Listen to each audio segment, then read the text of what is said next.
bugs. So, if it isn't clear, I am currently still recovering from the unspecified virus of unknown origins.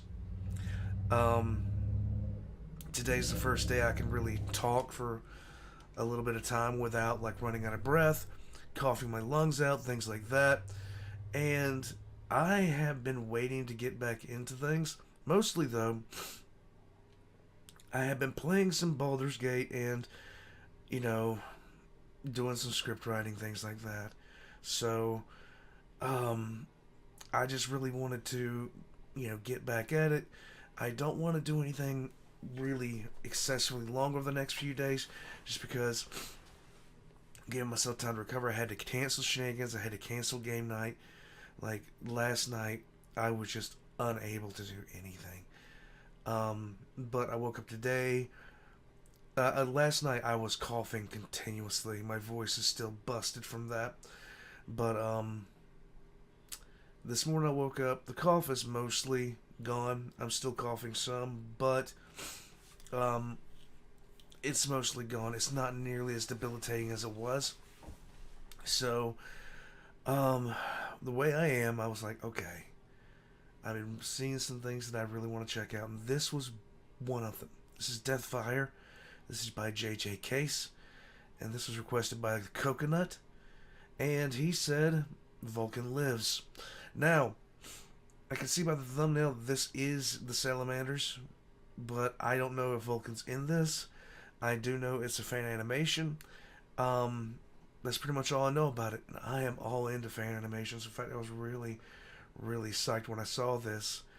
But there was no way I could even really record even an intro this long for that. I would run out of breath, start coughing my lungs out. It just turned into a bad day overall. So, I'm going to be taking it easy over the next couple of days. We are most definitely going to be checking out Zach's Gun Rants Part 3. I am going to open up the new merch shop soon. And I'm going to get everything back to normal with it, because it's Happy New Year to everybody. Happy New Year to everybody. Here's to 2024. Let's kick it off right. DEATHFIRE, cinematic short film. Here we go. Boom. Let's get into it, Warpugs.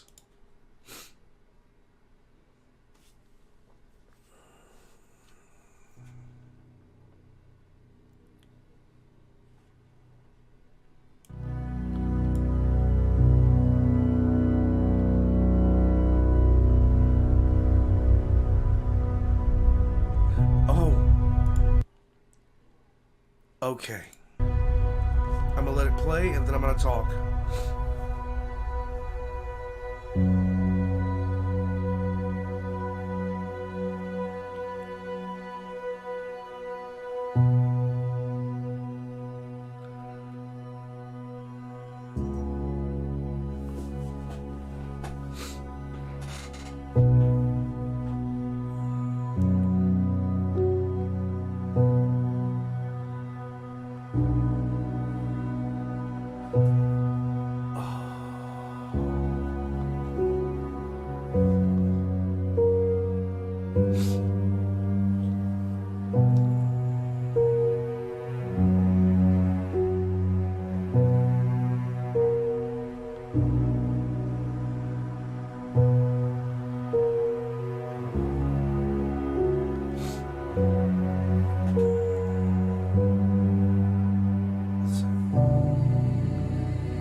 This is from 5.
Yes. Yes.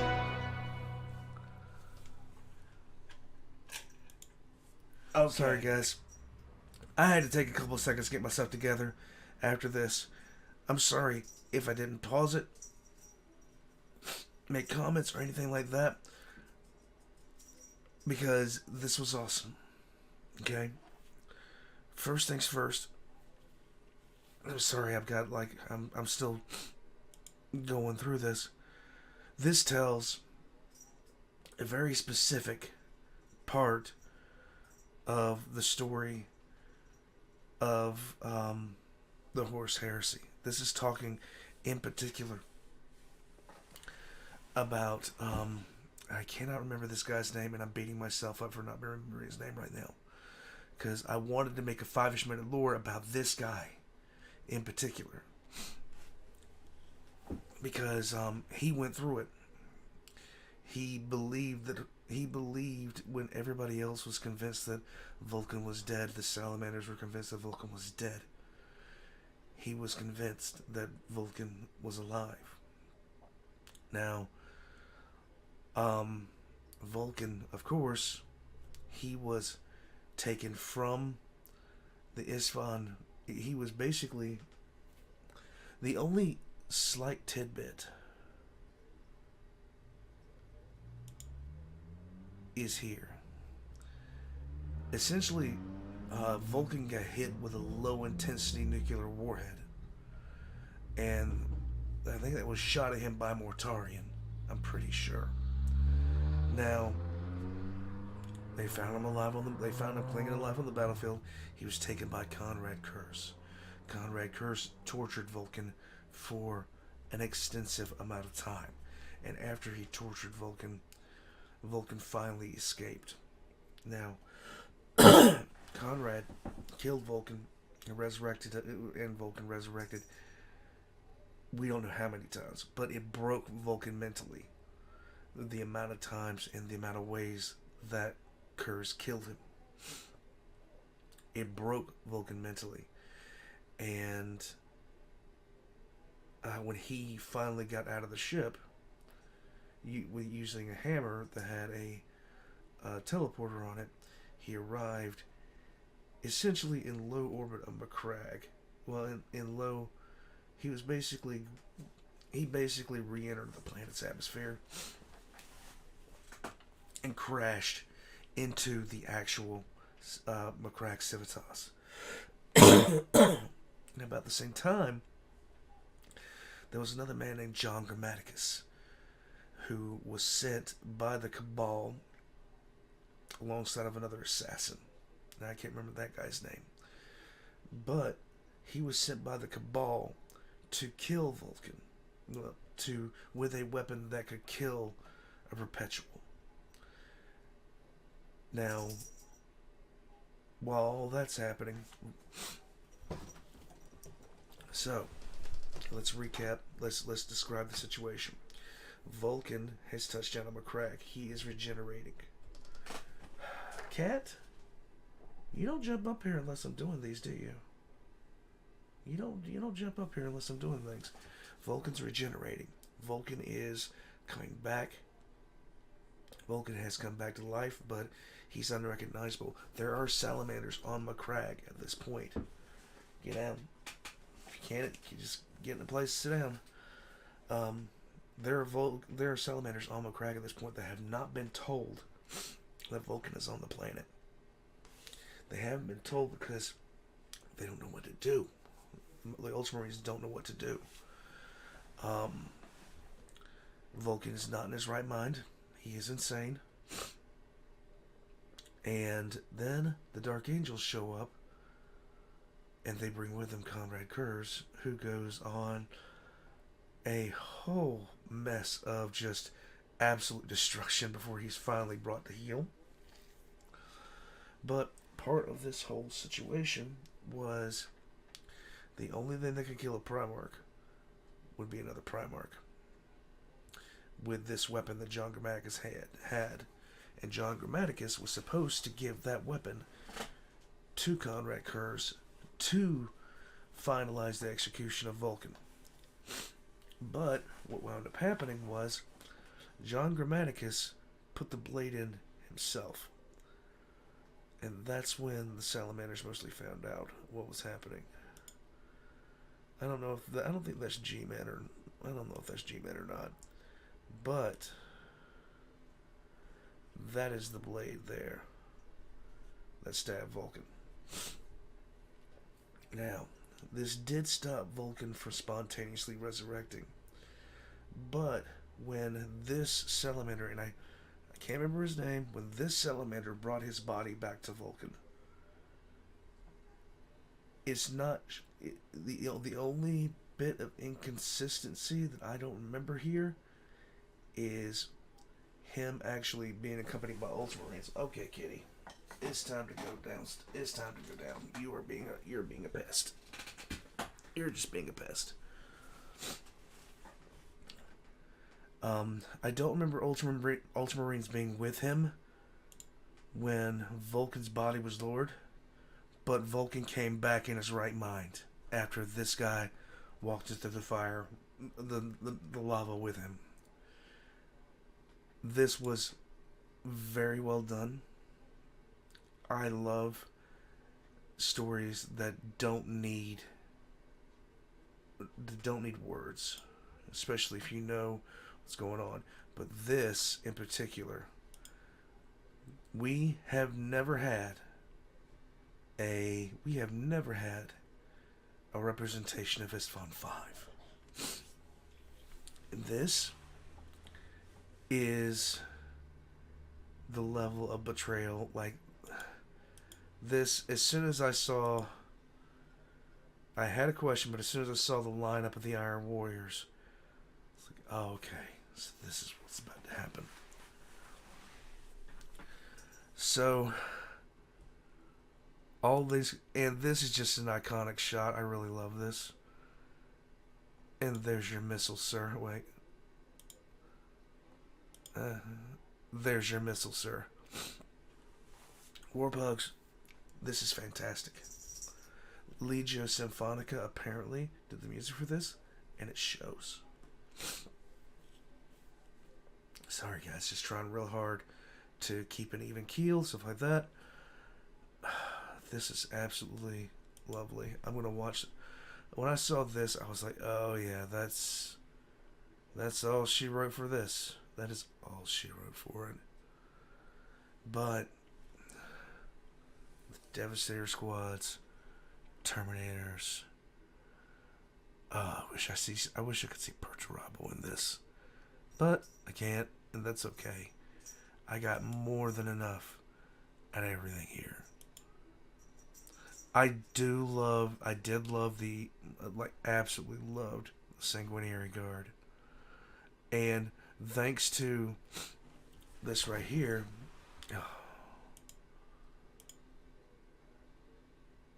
yeah, Imperial Secundus, it gave me right around time frame. So at this point, Sanguinius was on Macragge, so was the Lion. It was the biggest gathering of the Primarchs since the Dropsite Massacre itself, where Primarchs were in the same position. You had Conrad Curse of the Planet, Sanguinius, Rabute, Gilliman, Vulcan, and the Lion. But of course, Conrad Curse is crazy. The Vulcan is crazy.